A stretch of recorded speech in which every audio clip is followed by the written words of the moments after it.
Today I'll show you why I use this to take my art to the next level, and why I believe if you want to get better, you should too.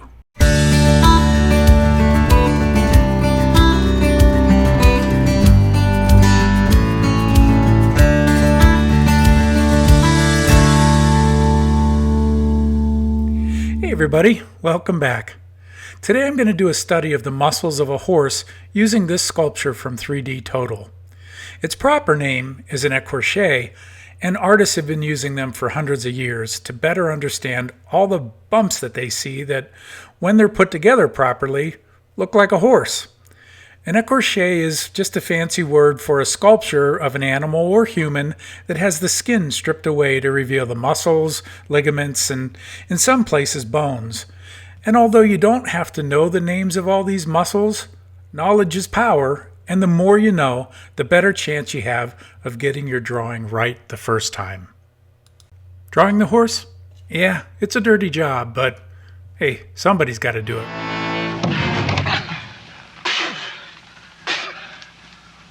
What a filthy job. Could be worse. How? Could be raining.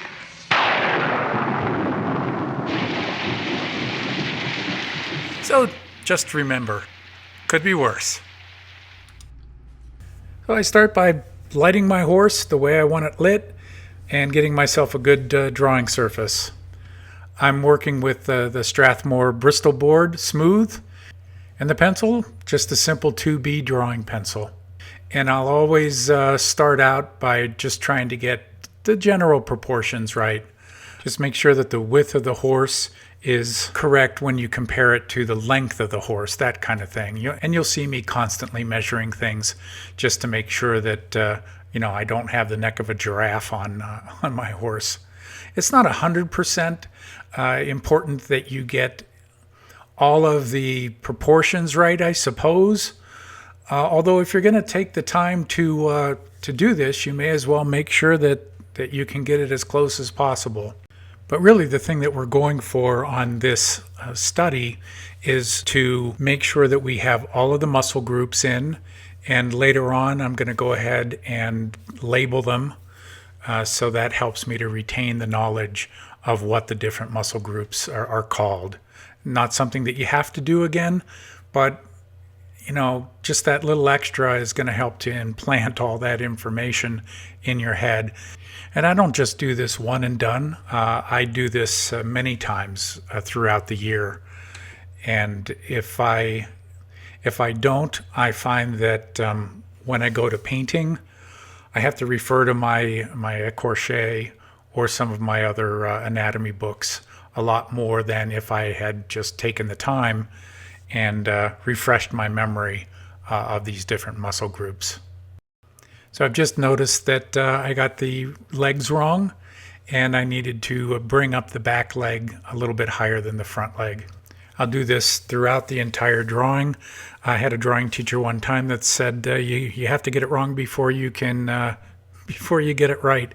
And drawing is just a matter of correcting your mistakes. And if I keep that in mind, it makes realizing that you've made some mistakes in your drawing that much easier to go about and correct them, because things aren't real precious. You know that you're going to be making mistakes. You do your best, and then you make your adjustments as you go along. You'll see that I work kind of all over the place because my eye will get a little bit tired if I work in one place too long. And I find if I jump around a little bit that I have a better chance of getting it right when I leave it alone for a little bit and then come back to it, even if it's just a minute or two. Something else that I just thought of that I like to do on these, on a lot of my drawings, is that I will exaggerate the curves, whether it bows out or in. It's not quite a caricature, but I want to exaggerate that so that, at least for my eye, I know that I got it. And it's okay if you overdo that just a little bit, as long as you do it on purpose. You know that you're doing it. I just find that for me, it looks better. It's a little more dynamic, and I like that. It's just a personal thing. So I keep the drawing pretty rough and loose until I feel like I've got everything pretty close to being right, and then I'll lock it in by darkening up my line work. If you keep it loose, it's much easier to go back and erase and make changes.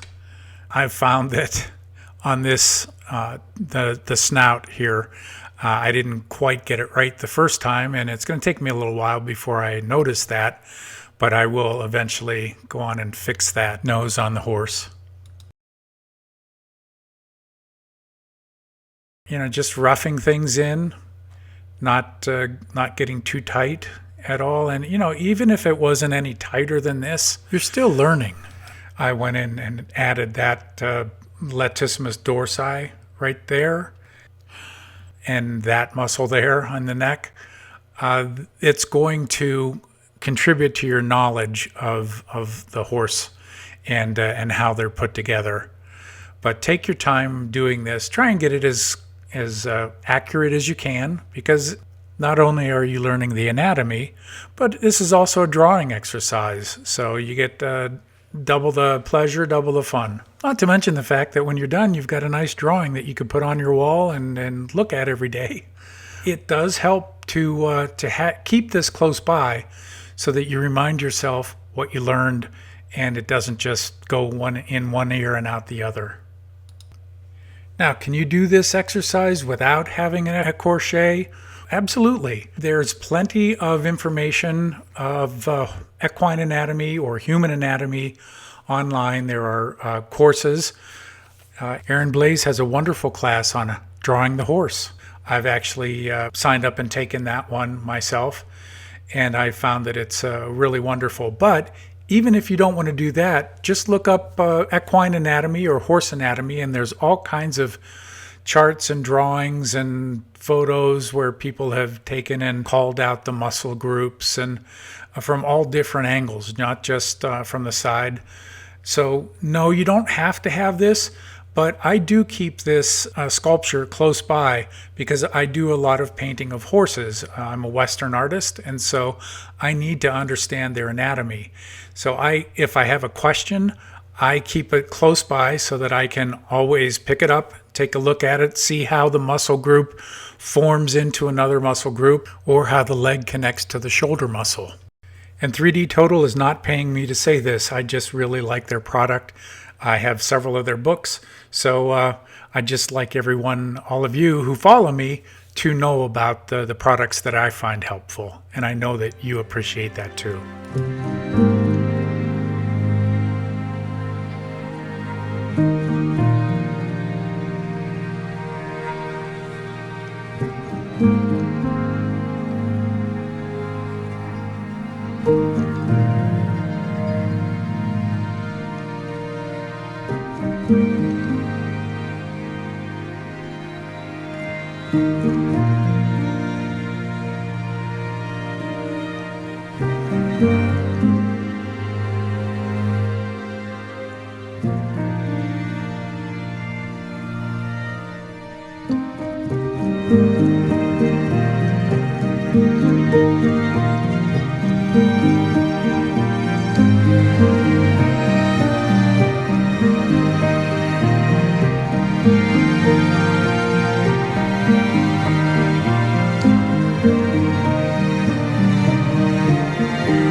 that's all I'm going to do on the main figure, but I thought I'd go ahead and do a couple of quick little head studies. One directly from the front and the other from kind of a 3/4 angle. I won't spend a lot of time on this, and I've sped it up for you. The other one was just real time, but you get the idea as to what I do. This is no different than how I did the first part. I'll erase things here and there so that I can blend all three of these together. And then once I get these heads put in, I'm going to go ahead and do some call-outs. Great thing about using these sculptures is that you can draw from any angle. You don't have to just be limited to whatever happens to be on your photo. This way you can turn things, you can light them differently, and I find that it's an endless variety of drawing from whatever kind of angle that I want. And so once I get kind of close to where I want to be, I go ahead and draw my little box around it like I always do. And I'll go ahead and get started on labeling some of this. I'll do call outs of the different muscle groups, and then I'll give myself a little bit of a box where I write down the names of the muscles. And you don't have to do this. This is just something that I know for myself, that if I write something down, take the time to actually write it down longhand, I'm going to remember it more. That's just the way my brain works. Weird? Maybe. But effective? You bet. But absolutely, this is the best way that I've found to learn any kind of anatomy, from human anatomy to any kind of an animal. Oh, thanks for stopping by. It's time to close up the studio now. Leave your comments down in the comment section. I always like hearing what you have to say. If you like what you saw, click the subscribe button and the notification bell. And until next time, I'll see you down the road.